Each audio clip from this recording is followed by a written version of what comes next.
आज आपण आपल्या किचनमध्ये आता सध्या शाळा सुरू झालेल्या आहेत. डब्यासाठी म्हणून आपण भाजी बघूया. या मी मटक्या मोड काढून मटक्या घेतल्या आहेत. छानपैकी मोड आलेत. हे मी रात्री भिजत घातले होते, सकाळी उसपून टाकले आणि आत्ता हे छान मोड आलेले आहेत. आता या मोड आलेल्या मटकीची मी तुम्हाला सुकी भाजी करून दाखवणार आहे, म्हणजे मटकी तुम्हाला परतून दाखवणार आहे. त्याच्यासाठी हा मी कांदा घेतला, एक वाटीभर कांदा घेतलाय. कांदा घालायचं कारण एवढंच आहे, कांदा घातला की थोडी भाजी मऊसर होते, नंतर तडतडीत अशी होते मटकी. ज्यांना चावायला चांगली येते, म्हणजे ज्यांच्या घरात तरुण तुरपं आहेत त्यांनी नुसती परतली तरी सुद्धा छान लागते भाजी. ही कशीही केली तरी ही मटकी सुंदरच लागते, एकदम चटपटीत अशी.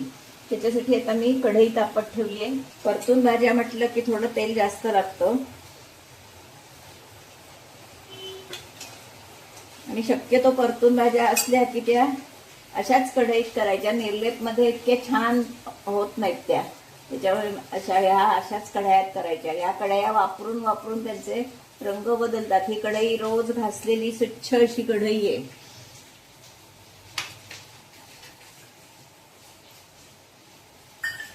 तर आपण तेल तापत ठेवलंय. आपलं तेल तापलं की आपण मोहरी टाकायची आहे. मोहरी, त्याच्यावर थोडंसं जिरं. जिरं चांगलं फुललं की त्यावर आपण कांदा टाकणार आहोत.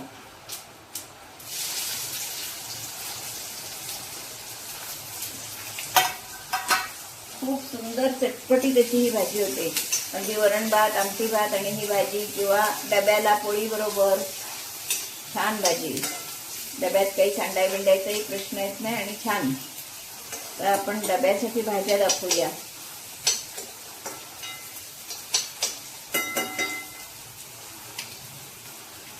करणार आहे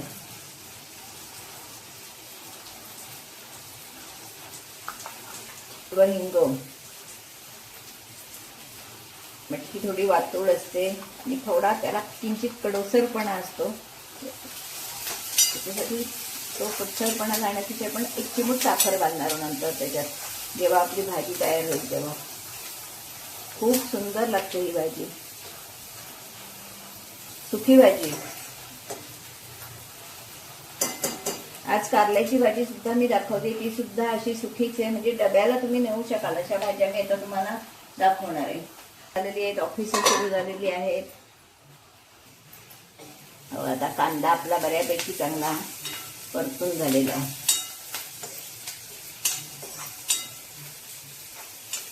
आपला कांदा चांगला परतून झालेला आहे. त्यावरच मी तिखट घालणार आहे. म्हणजे असं तिखट घातलं फोडणीत की रंगही छान येतो आणि सगळीकडे व्यवस्थित लागतं. त्याच्यामुळे, कारण हे आपण भाजी परतून करतोय त्याच्यामुळे असं जरा छान चटपटीत या मटकी ओतणार.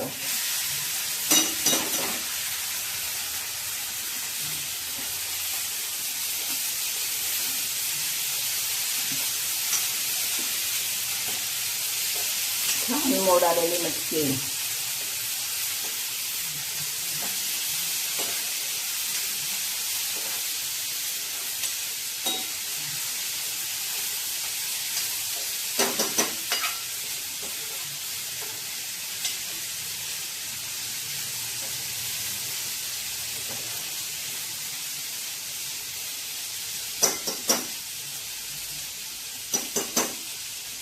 थोडं झाकण ठेवते बारीक गॅस करून.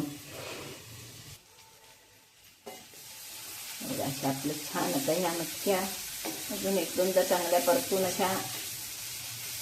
परतून परतून अशा शिजवायच्या. त्या थोडा शिजायला वेळ लागतो, पण खायला खूप सुंदर लागते ही भाजी. वाफेवरच ती शिजवायची, आणखीन काय त्याला पाणी वगैरे घालायचं नाही. मीठ घालून टाकते चवीप्रमाणे, एक चिमूट साखर. आवडत असेल तर गोडा मसाला चालतो, पण आम्ही नाही घालत.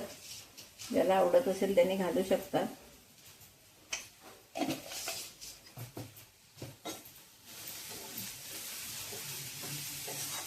छान मटकी अजून एक 5 मिनिटं ठेवायला हवी गॅसवर.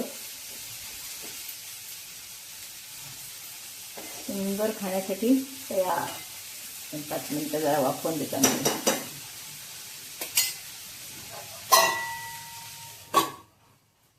आपली छान मटकी खाण्यासाठी तयार आहे. भाताबरोबर, भाकरीबरोबर, कशाबरोबरही छान लागते. मी आज सुकं खोबरं घालते. ओलं खोबरं पण छान लागतं. आता हे सुकं भाजलेलं आहे म्हणून मी थोडं घालते, पण ते खमंग लागतं जास्त म्हणून. असं एक खोबरं घातलंय घालायची. भाजी तयार. आपण हे डिश मध्ये काढून घेऊया. खूप सुंदर लागते, चटपटीत अशी.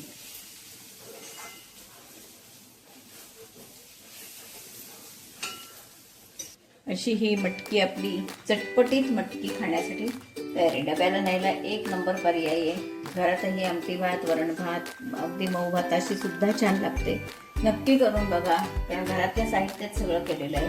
नक्की करून बघा आणि आवडलं तर लाईक, शेअर, सबस्क्राईब करायला विसरू नका. धन्यवाद.